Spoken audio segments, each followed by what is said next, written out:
राजू नाम का किसान रामपुर गांव में खेती करता था। वह बहुत मेहनती था। अपने मेहनत से वह अनाज उगाता था। वह अपने खेतों को साफ सुथरा रखता था और अनाज उगाता था। उसकी पत्नी रीमा उसका साथ देती थी। लेकिन साल भर में जितना अनाज लगता था वह उतना ही अनाज उत्पादन कर पाते थे। रीमा पढ़ी लिखी थी। वह शादी से पहले कभी खेतों में काम नहीं की थी, लेकिन वह धीरे धीरे खेतों का काम करना सीख रही थी। एक दिन रीमा राजू से कहती है। सुनिए जी, हमें खेतों की ज़्यादा नॉलेज नहीं है, लेकिन हमारे खेतों में पानी लग रहा है। क्यों ना हम उसमें बगीचा लगवाया जाए। तुम्हारी बात ठीक है, लेकिन हमारे खेत में गेहूं और ज्वार भी नहीं हो पाता। इतनी मेहनत करने के बाद सिर्फ हम अपना पेट ही भर पाते हैं। और और तुम कह रही हो बगीचा हम लगाओ। मिट्टी परीक्षण करवाएंगे, उसके हिसाब से करें तो। तुम इतना भी नहीं जानती, हमारे गांव में जितने लोग बगीचे लगाए हैं वो किसी न किसी कारण खराब हो गए हैं और पैसे भी नहीं निकल पाए हैं। वो श्याम, वो तो शहर से खेती करने का ज्ञान भी सीख के आया था और पपाया की खेती भी किया था। उसे इतना औषधियों का उपयोग करना पड़ा कि वो पैसा लगा लगा के बर्बाद हो गया और यहाँ तक कि अपनी सेहत भी खराब कर ली। वो रमेश काका, उन्होंने तो आम की खेती की थी। आम निकलना शुरू नहीं हुआ कि दाम इतना गिर गए। ऐसे बहुत लोग हैं रीमा। मैं पपाया और आम साल भर में एक बार लगाने वाले फल के बारे में नहीं बोल रही थी। मैं तो ऑरेंज और ग्रेप्स ऐसे बगीचे के बारे में बोल रही थी। देखते हैं रीमा, कल पहले हमें अपना खेत जोतना है। रीमा को जब भी टाइम मिलता था वो मोबाइल में अपने बगीचे के बारे में देखने लगती थी और जानकारी लेने लगती थी और सोचती थी। अब वह पति की सहायता से अपने खेतों की मिट्टी परीक्षण के लिए भेज देती है और कौन कौन सा उत्पादन अच्छा होगा ये देखती है।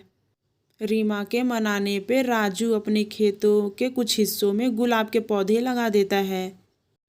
यह देख गांव का एक आदमी। अरे राजू, पगला गए हो क्या? गुलाब के पेड़ तो अच्छे होते हैं, लेकिन इसका इस्तेमाल कौन करता है रोज? अरे भाई, रीमा की बहुत इच्छा है कि वह गुलाब की खेती करे। अरे पत्नी की बात कितनी सही है कितनी गलत, वो तो हमें मानना चाहिए। पागल हो गया है तू इस पढ़ी लिखी औरत के साथ। यह सुनकर राजू को बहुत गुस्सा आता है और वो कहता है। रीमा, आज तुम्हारे कारण सारे गांव के लोग मेरे ऊपर हंस रहे हैं और तुम्हें तो कोई फर्क ही नहीं पड़ता है। वह गुस्से में खड़ा रहता है। रीमा कहती है। देखिए जी, आज जो लोग हम लोग पे हंस रहे हैं उनको हंसने दीजिए। एक दिन आके पूछेंगे कि ये पौधे कहाँ से लेकर आए हैं और इसकी खेती कैसे की जाती है।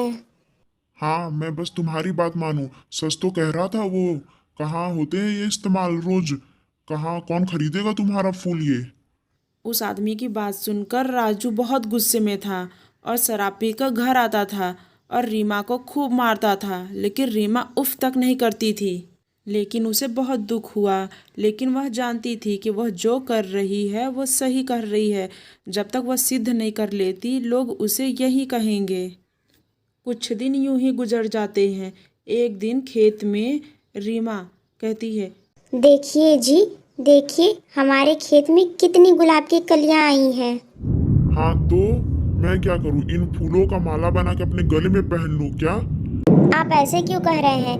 एक बार तो मेरी बात पे विश्वास करिए।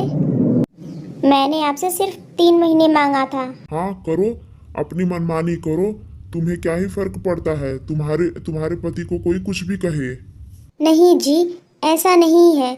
रीमा बोल ही रही थी कि राजू वहां से चला जाता है। यह देख रीमा के मन में बहुत ठेस पहुंचता है और वह बहुत दुखी होती है। इंटरनेट की सहायता से वह शहर में कुछ ऐसे लोग से कांटेक्ट करती है जो उसे फूल का दाम अच्छा दे सके। और उसके खेतों में बहुत अच्छे अच्छे सुंदर सुंदर फूल आने लगे और अलग अलग व्यापारी आने लगे। एक दिन एक व्यापारी आया। और राजू, तुम्हारे खेतों में तो बहुत सुंदर सुंदर फूल हैं। इन फूलों की इतनी अच्छी खुशबू है कि मुझे यहाँ तक खींच लाई। देखो राजू, तुम जितना बोलोगे मैं इस फूल का दाम देने के लिए तैयार हूँ, लेकिन ये सारे फूल मुझे ही बेचने पड़ेंगे। अरे भाई साहब, आप तो गेहूं और ज्वार के व्यापारी हो ना, तो इन फूलों का क्या करोगे आप? मेरी बेटी की शादी है और वहां पे बड़े बड़े लोग आने वाले हैं। स्वागत के लिए मुझे ये सुंदर फूल चाहिए। राजू ये बात सुनकर चौंक जाता है और व्यापारी राजू को 10,000 रुपया दे देता है और बाकी के पैसे ऑर्डर मिलते ही मिल जाएगा ये कह के चला जाता है।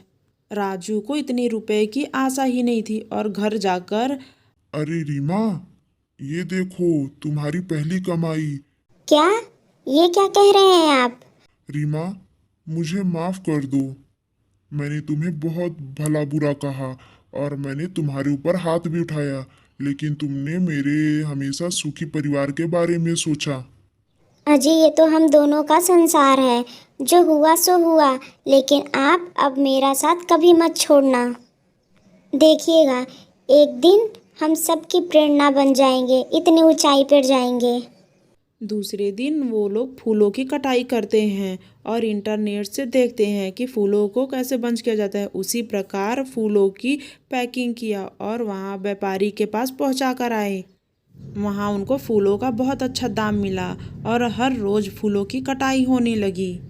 इतना ही नहीं, उन्हें पास के शहर से बहुत सारे ऑर्डर आने लगे और उन्होंने इज्जत के साथ साथ बहुत सारा पैसा भी कमाया।